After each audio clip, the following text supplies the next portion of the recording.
Next member మాట్లాడే ముందు అదే సభాపతిగా ఈ చైర్లో ఉన్నత చైర్లో కూర్చున్నప్పటికి కూడా సభాపతిగా నాకు కూడా అనేక విషయాలు చూస్తుంటే ఆవేదన కలుగుతుంది. ఎన్ని విషయాలు చెప్పాలనేటువంటి విషయం అనుకుంటున్నాను నేను. మనం చూస్తున్నాం రోజు టీవీలో కానీ సోషల్ మీడియాలో కానీ వాళ్ళు ప్రెస్ మీట్లో కానీ ఆ మాట్లాడే తీరు ఏమిటండి అర్థం కాదు. మళ్ళీ మేమే వస్తాం లేక పేకలు కోసేస్తాం ఏంటండి అంతు చూస్తాం మాటలు రఫరఫాట సినిమా డైలాగ్ రఫరఫా ఏంటి నాకు అర్థం కావట్లేదు. ఒక రాజకీయ పార్టీ ప్రజాస్వామ్యం మీద గౌరవం ఉన్న వాళ్ళు ఎవరు కూడా ఈ విధంగా మాట్లాడరండి. ఉంటే రాజకీయాల్లో రామారావు గారి దగ్గర నుంచి రాజకీయాల్లో ఉన్నాం. ఒకటే చెప్తాను నేను, రాజకీయ పార్టీలు అన్న తర్వాత ప్రజాస్వామ్యంలో ఓడుతూ ఉంటాం, గెలుస్తూ ఉంటాం. మహానుభావుడు ఎన్టీ రామారావు గారే ఒక టైంలో ఓడిపోయాం అందరు పార్టీలు. కానీ ఇప్పుడైనా మాట్లాడి ఇందిరాగాంధీ ఓడిపోలేదండి మహానాయకురాలు. అంటే ఓడిపోతే రఫరఫా ఏంటి నాకు అర్థం. ఇవన్నీ కూడా ప్రజాస్వామ్యం ప్రజలు కూడా ఖండించవలసిన అవసరం ఉందని చెప్పి ఈ వేదిక ద్వారా మనం చేయాలని నా ఉద్దేశం. మీరు చూశారు ఇవాళ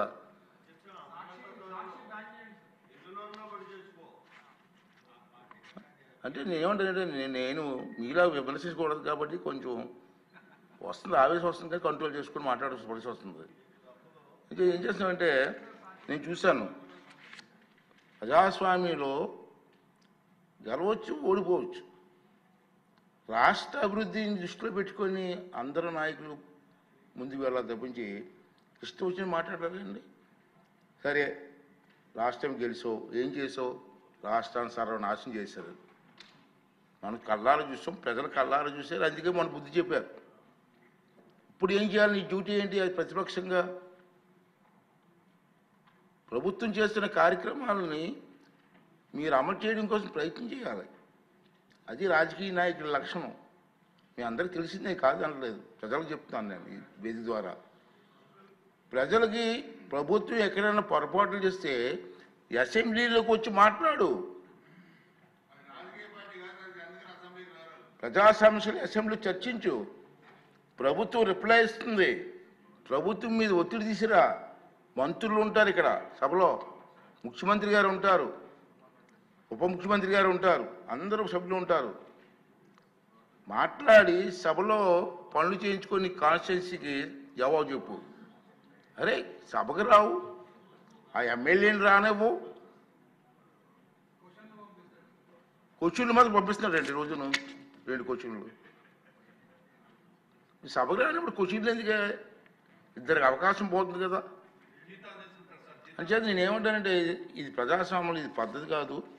ప్రజలందరూ దీన్ని ఖండించవలసినటువంటి అవసరం ఉందని చెప్పి నేను భావిస్తున్నాను. ఎందుకంటే నేను చూసాం గతంలో, మనం కూడా హిస్టరీలోకి వెళ్ళాలండి. చాలామంది పెద్దలు ఉన్నారు కాదంటలేదు, కొత్త వచ్చారు. ఉమ్మడి రాష్ట్రంలో గౌతి లచ్చన్న గారని మీరు ఇప్పుడు పేరు విన్నారండి? అందరికీ స్వతంత్ర సమరయోధులు అతను. ఇప్పుడు శిరీష తాతగారే, మన ఎమ్మెల్యే గారి తాతగారు. మా తాతయ్య గారు గౌతి లచ్చన్న గారి శిష్యులు. ఆ స్వతంత్ర పార్టీ నక్షత్రం గుర్తు ఆ పార్టీలో మా తాతయ్య గారు 4 టైమ్స్ ఎమ్మెల్యే గెలిచారు వారి నాయకత్వంలో. అతను ఒకసారి 40 మెంబర్స్ 50 మెంబర్స్లో ఎమ్మెల్యేలు గెలిచారు. వారి గురువు గారు రంగా గారు. ఇప్పుడు నాకు ఇయర్ గుర్తులేదు కానీ 48 మెంబర్స్ గెలిచారు ఆ పార్టీ నుంచి 78లో. ఇప్పుడు 78 జనతా పార్టీ నుంచి 60 మంది సభ్యులు గెలిచారండి ఆ పార్టీలో. గెలిస్తే ఏమైందంటే గౌతి లక్ష్మణ్ గారికి ప్రతిపక్ష హోదా ఇచ్చారు. నెంబర్ సరిపోయిందని ఇక్కడ మీరు గుర్తుంచుకోవాల్సి చెప్తున్నాను, మీరు మాట్లాడాలా. నెంబర్ సరిపోయిందని గౌతి లక్ష్మణ్ గారికి ప్రతిపక్ష హోదా ఇచ్చారు.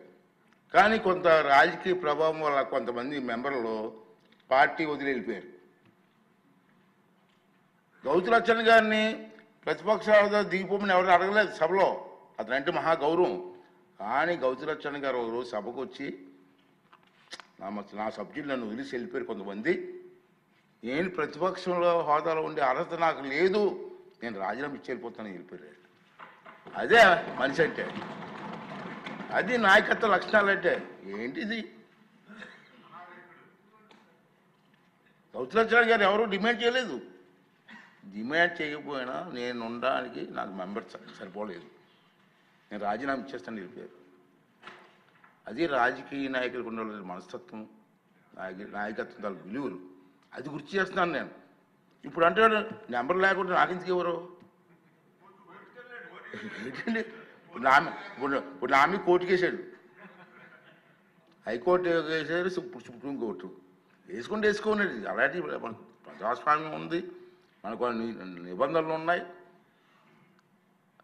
రూల్స్ ఉన్నాయి, దాని ప్రకారంగా వెళ్తాను తప్పించి నీకు భయపడి ఎలా చేస్తాను నేను మొన్న చెప్పాను, ఇది ఒక దేవాలయం అయితే దీంట్లో పూజారిరా బాబు,